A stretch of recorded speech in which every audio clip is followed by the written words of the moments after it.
Boys and girls, ladies and gentlemen, children of all ages, Jesse with the Common Nerd, bringing pop culture and all things underneath through a common sense lens. And you know, I was scrolling through my Twitter, X, Twix, whatever you want to call it, feed today, boys and girls, and I was wondering, and I was reminded of something that came out on February 14th, you know, all the way back on Valentine's Day, all the way back in last month, you know, in the middle of Black History Month, which for some reason is the shortest month of the year, which I never really quite understood, but I digress. Needless to say, if you remember all the way back there on February 14th, on Valentine's Day, when you were getting ready to go out there with your best gal or guy out there to go see a movie. Maybe you wanted to go see a new Marvel movie that was coming out. Well, you definitely probably didn't go see Captain America Brave New World because the box office opening weekend was absolutely abysmal, no matter how much the media tried to spin it, no matter how many kind of lies they tried to tell, what kind of misleading headlines they tried to put out there, completely and totally forgetting about it, inflation and all those other kind of things out there. The movie turned out very, very poorly. And ladies and gentlemen, if you thought had any hopes whatsoever that this movie was going to have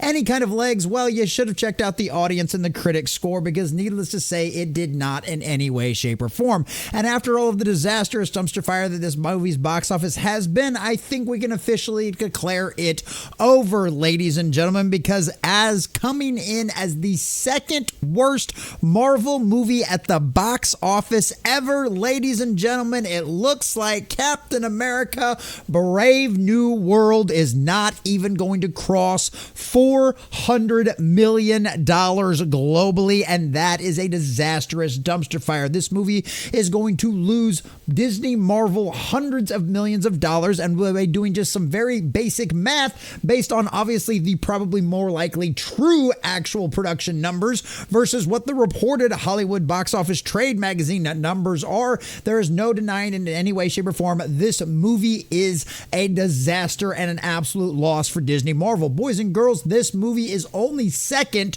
to The Marvels, which was a movie that literally even the Hollywood trade magazines had to admit in the headlines was a complete and total disastrous dumpster fire. And now Captain America Brave New World is in the exact same boat. Why, may you ask? Why are some of the reasons behind this? How bad do the numbers actually look? Well, ladies and gentlemen, we're going to get into all of those juicy details, break all of this down for you, do some very back of the hand kind of simple, easy math out there to show you exactly how much of a disastrous dumpster fire this movie actually is for the Walt Disney Company. But before we do, if you do enjoy our content, hit that like button, share with all your friends, and subscribe or follow if you have not already, boys and girls, because on this second journey over on the YouTube side of things, we are grinding, we are growing, we just crossed 1,600, we're on our way to 1,700, and I could not do that without every single one of you. Also, there's a comment in the section down below. Did you go see this movie in theaters? What did you think of it? Did you recommend it to your friends? Or were you one of those, like clearly many of the Marvel audience and fan base out there, completely and totally avoided this thing like the Black Plague? If that is the case, let us know why in the comments section down below. And if you'd like to support the channel, please check out the links in the description as well. All right, so Captain America Brave New World, boys and girls. Just for a basic headline, right from the very beginning, like I said, second worst movie of all time at Disney. Marvel, of course, only second to the movie that never even cracked $200 million within a month of this movie. The Marvels, when it came out, literally they stopped reporting on the box office numbers, which is why this thing never even came close, whatever even cracked $200 million, even though it was literally only 300,000 away from it. Disney was just like, we're done. It's DOA. We're finished with it. We're just not going to report the numbers even more. And it looks like, I'd imagine that's probably going to be happening for Captain America Brave New World here very soon as well,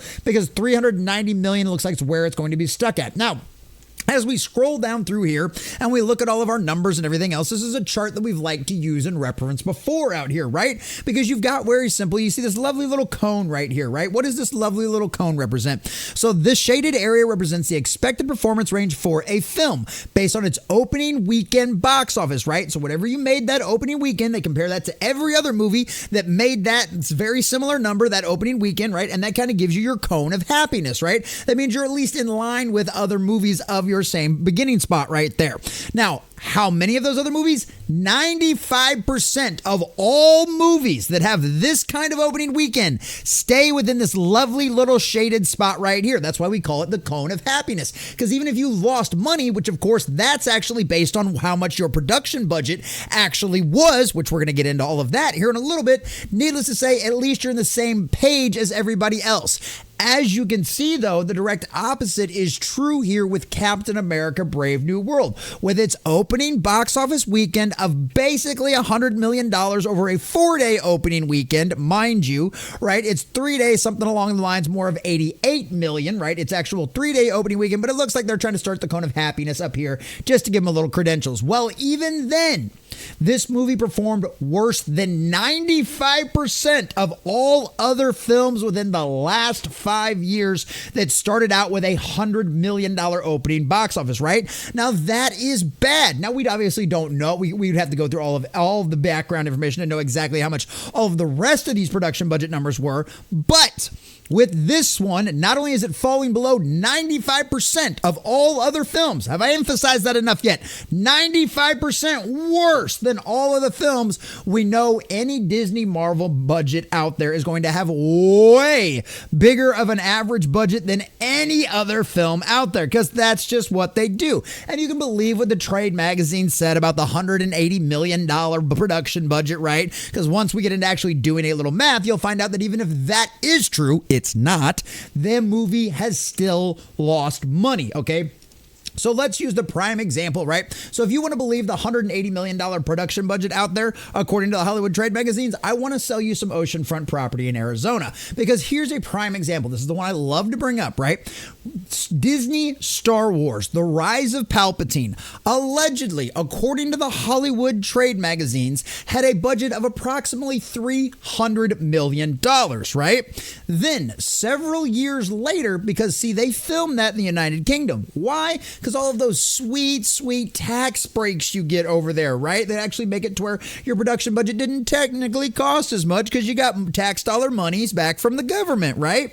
Well, part of being able to get all of those wonderful tax rebates and budgets is you also have to publicly report all the money you spent on a production budget for that movie. So Hollywood trade magazines reported $180 million for Captain America Brave New World, and for Disney Star Wars Rise of Palpatine, they said $300 million. Do you know what the actual budget, according to the UK government tax filings, were? Over $650 million, over twice as much as what the Hollywood trade magazines reported. Now, where did the Hollywood trade magazines get their initial numbers? From the studio, because that's what the studio wanted them to run with. So now that $300 million, you know what? Sounds like you made a profit compared to that $1 billion worldwide box office, now doesn't it? Except we now know that they lost money on that movie because they spent $650 million on it. So, still believe the trade magazines at $180 million? Well, that's okay, because it doesn't matter. As we'll click on this other little fun button over here, summary.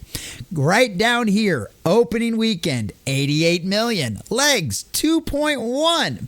Domestic share, 47.9. Production budget, $180 million.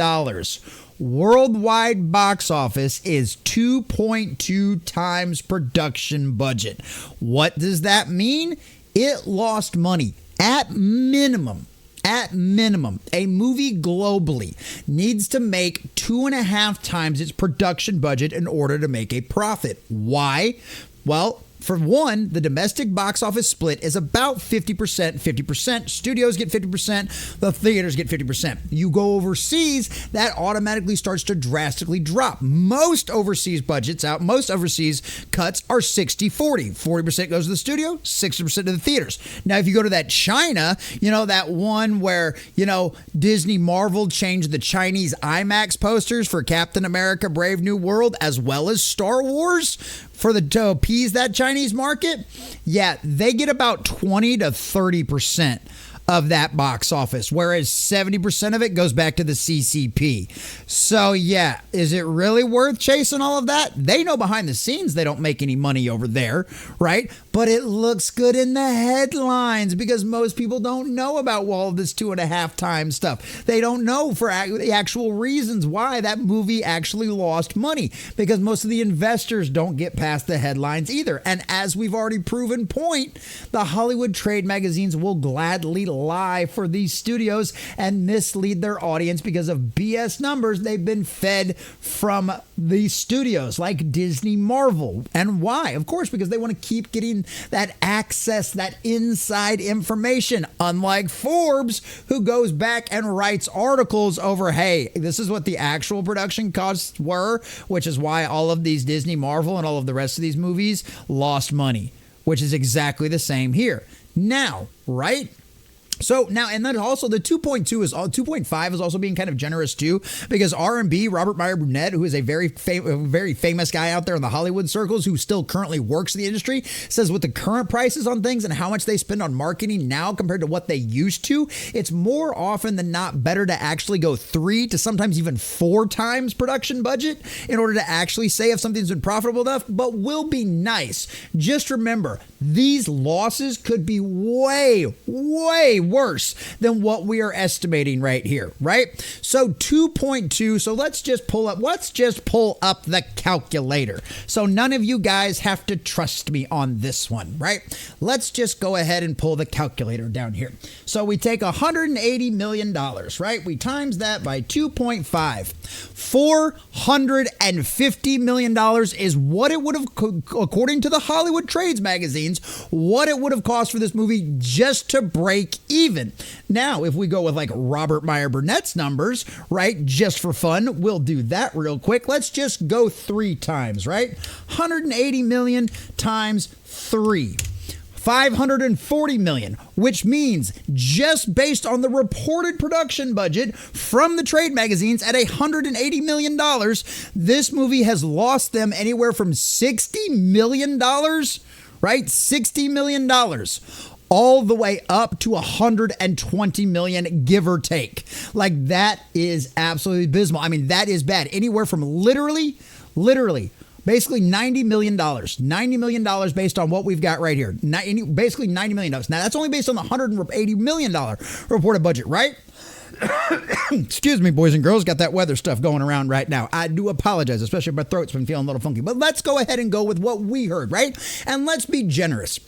Let's just say it's $300 million, not the $350 to probably $400 million it actually cost them. Because remember, they shot this movie twice. At least Carlos Esposito himself said that they were going back for reshoots at the end of November. Okay, so let's keep that in mind. So let's just be generous and just say $300 million. Let's do the 2.5 to also be generous. That's $750 million it needed just to break even, which means at $390 million, this movie has lost them, what, $460 million? Let's go ahead and just do the math real quick so nobody thinks I'm BSing. $360 million is what this movie has lost them. And that's being the most generous that we possibly can with these numbers based on reported and what most likely the actuals are. And on the low end of the actuals,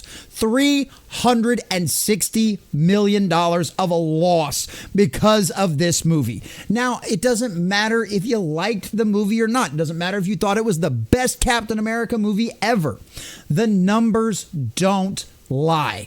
$360 million at minimum lost for Disney Marvel because of going down this path. Now, what do I mean by going down this path? For all of you out there that love this movie and still are sad that this movie has lost money but are willing to admit it, well, let me give you some of the reasons for everybody else as to why this movie failed. Because as you can see over here from the Rotten Tomatoes score, now you can argue all day long, and I will not disagree with you, that Rotten Tomatoes likes to play with their numbers a little bit. But even with the dodgy ways that they kind of play with their numbers, still 48% from all critics. Remember, that is all critics. That's all of the shills. That's all the Access Media. That's all the new rock stars, guys. that go, I'm not Access Media. Let me show you my video of me hanging out with all of these Star Wars executives. That's literally people like that. Okay, 48%. Top critics, the guys that actually get paid by like the Hollywood Reporter or the Boston Globe, 33%. They hated this movie. They should have loved this movie. Why? Because it's diversity, inclusion, and equity literally embodied, right? You completely and totally skipped over the Bucky Barnes part of the storyline of him being Captain America just so you could jump right in to giving a black man the hand-me-downs of a white man, because somehow passing on a mantle and giving it to a black guy somehow makes him empowered. I don't understand it. I don't get it. Sounds kind of racist to me, but who knows? This is just your humble common nerd theorizing. But needless to say, it's another situation where they put their politics, their diversity, inclusion, and equity requirements over good storytelling that would have actually made sense and evolved. Because once again, you have a Captain America with no super soldier serum going up against the Red Hulk. Make it make sense. You can't. It doesn't. And even the critics had to talk about that as well. And you could go over to the all audience score versus the verified score. Not much of a difference. A 5% rating, but significantly more ratings. 25,000 people went to see this movie and rated it according to Rotten Tomatoes' all audience score out there. That's a lot. And even with those numbers, it's still not that bad. A 74%. But as I have said many times in the past, a 74% is not great. The audiences are generally way kinder to these movies than most people are. This over here is let's just check out some of the verified audience scores. Let's check all audience scores because we know how a little of this stuff is gonna end up coming out. So this is one right here. This is a literal half-star review, maybe 3/4. Marvel's Captain America Brave New World was supposed to be a bold new chapter, but instead it's a frustrating misfire from its weak dialogue to its baffling action choices.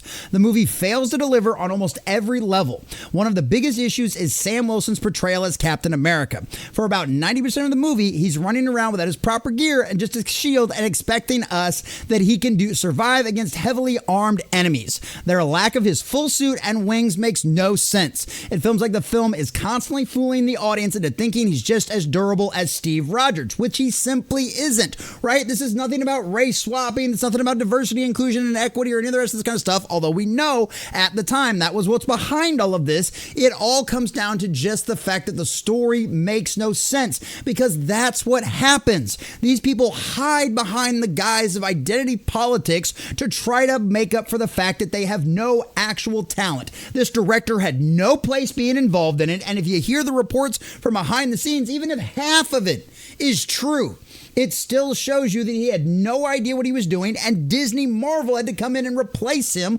with ghost directors in order to get the job done, which their own insiders said was at best acceptable. It's serviceable movie. It wasn't good. It wasn't great. It wasn't the best thing since sliced bread. It was serviceable, but clearly it wasn't serviceable to the audience out there. And like I said, this is worse than the Marvels, boys and girls. Now look, the Marvels has a much better audience score, but the problem is nobody went and saw it. You've got 2,500 over there where you've got verified audience. You have 10,000. No one cared about the Marvels. Some people were willing to give Captain America Brave New World a shot, but clearly they didn't come back for any more. Like I said, whether you enjoyed the movie or not, it doesn't matter. It's a failure. It lost money. And we know why. Because it's no different in the Marvel storytelling in the comics than it is in the movies. Kevin Feige and the rest of these activist little psychopaths that ran Disney Marvel as their own personal little piggy bank and excuse to throw all of their Tumblr fan fiction onto the big screen have now run out of other people's money because these stories don't sell. They're talentless hacks. Why, if it didn't work in the comics and you eventually had to revert back to Steve Rogers as Captain America, why would you expect it to go anywhere different? Especially when your movies had been lining up Bucky Barnes, just like in the comics, to take up the shield and the mantle. The guy who had the actual super soldier serum in him, it would have made sense for him to pull all these things off. Why didn't Disney Marvel do that? Because at the time, and possibly still today, they were completely and totally infested with what they called themselves activist producers and executives. People that were prioritizing their agenda over good storytelling. That is the definition of what I mean and what a lot of people mean when they say woke. You can have trans characters and you can have gay characters and you can have black people and any other color of the alphabet soup mafia you want to have in a show or in a movie or a television show. But when that is your only goal, when that is your only idea, let's make a black Captain America. When that is your only idea, everything else falls to the wayside and the audiences know what is going on. Nobody was ever going to accept Falcon as Captain America. It didn't matter how you did it. It didn't matter who you did it with. But you know what? The worst part is you still could have had a profitable movie if you would have at least given us a good story. And you couldn't do that. You couldn't give a halfway decent enough story for the shills, for the access media to come out there and praise it. You failed miserably. And it's because Go Woke, Go Broke exists for a reason. Captain America Brave New World was a shoehorned idea with forced nonsense, diversity, inclusion, and equity as its shining star and an overly bloated budget, and now it is officially a complete and total failure. $300 million at the box office. The second worst Marvel box office of all time behind the disastrous dumpster fire that was the Marvels. Captain Black America didn't work. Go woke, go broke. And guess what, Kevin Feige and the rest of you fuckers at Marvel? You got exactly what you deserved. Steve Rogers is and always will be Captain America. Hashtag that.